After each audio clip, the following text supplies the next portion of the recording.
It's not about productivity, and it's not about consuming, and it's not about economics.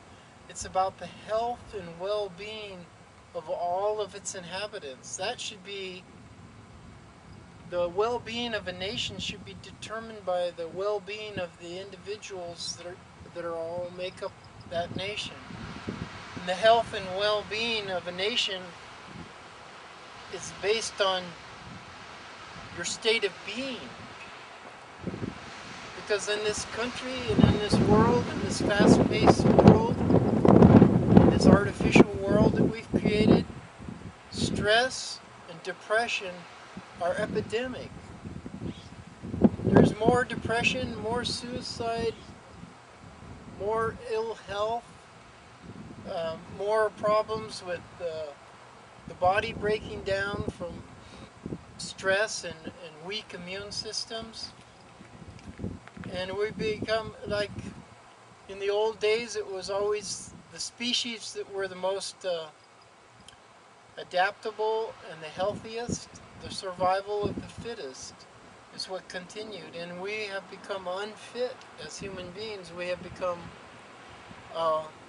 through our consumption of processed and artificial toxic foods and our high levels of stress and fast-paced life, we've broken down our immune systems and our resistance to disease, and we've become very prone to high-tech death. Like high-tech death is in, car accidents, drugs, high-stress diseases. Most of your illnesses and diseases that you see literally millions of people dying from are all based on overindulgence and high toxicity and high stress environments,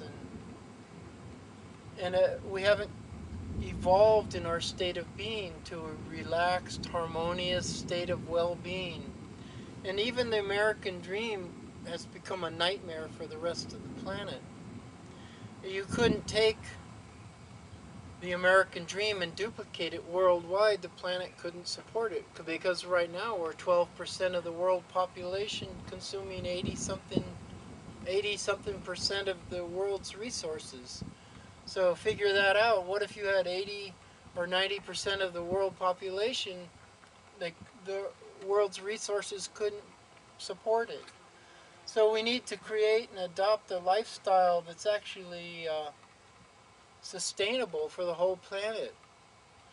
The American standard of living isn't duplicable for the whole population of the earth. So you have the haves and the have-nots, and you have a small percentage of the world population consuming most of the world's resources.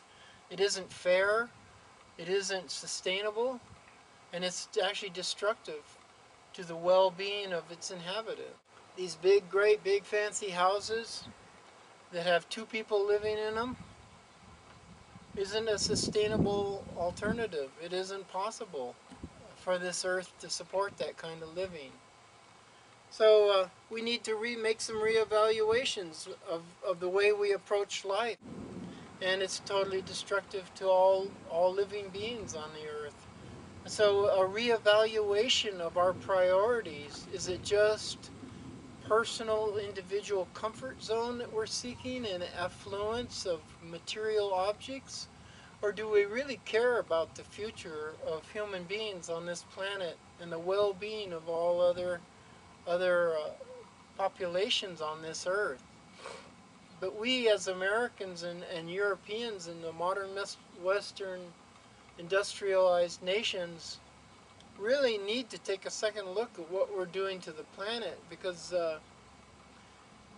she's having trouble supporting us, and she's having trouble keeping her balance, natural balance. And so I am a cell in her body, and I'm speaking for her, because evidently humans can't hear all the voices around them, all the voices screaming out for their for their continued existence.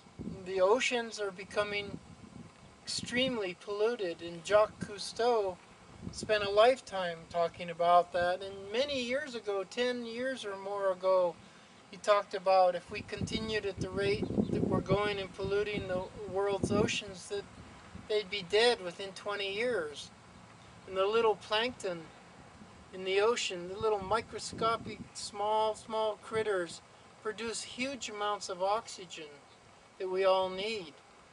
And they're endangered all over the world in all the oceans. And the Amazon jungles and the virgin forests all over in the tropics and all over the Northwest and all over this world are being cut at such a rapid rate, and they produce the oxygen we all need. And we're not, we've kind of created these two camps, these kind of quote environmentalists and then the industrialists and the high technology production people.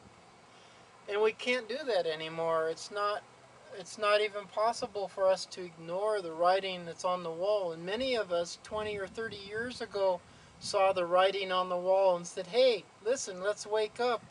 And we had the early 60s revolutions and marches in the streets and wanting to end the wars. And here, look at 30 years later, 40 years later, aren't you sick and tired of these wars yet? Hasn't it become obvious that no one wins in a war? And what are we really fighting for? Is it the oil reserves? Is it economics that we're really at war over here? And no one's winning. And even if we had control over all these different resources, we're consuming them at such a rapid rate and we're polluting the whole environment at such a rapid rate that there's no future in it at all. There's no win-win situation there. It's just nothing but a bunch of losers. And so it's time really for the people to stand up, because the people in mass have the power. And stand up, and when there's these political figures declaring wars, for no one to show up. To say we've had enough of this. We've had enough politicians calling out our boys to be murdered for these economic and political agendas, that no one wins. Opportunity for a better standard of living, and we would have actually been able to bring them out of the poverty that they're in, because the reason they're so against the modern material nations is because they don't have any future in it. They're excluded from it. They don't have a chance in hell to have a nice home, a comfortable life, and make a decent living. And so of course they're against those that do. There's actually envy behind that. There's actually a wish that the riches would be distributed amongst all people evenly. It's the haves and the have-nots that created that. You don't find people strapping themselves with explosives, suicide bombers, who have a happy family life, who have what they need in their life. You find the people that are desperate, that have nothing to lose, nothing to gain, doing that. They are hoping to gain something in the afterlife through that process. Their happiness is in the future and sacrificing themselves to fight against something that's controlling the world. And it is controlling the world. This modern economic empire is controlling the world and all of its resources and the human resources. And so this control has to end, and the people have to take back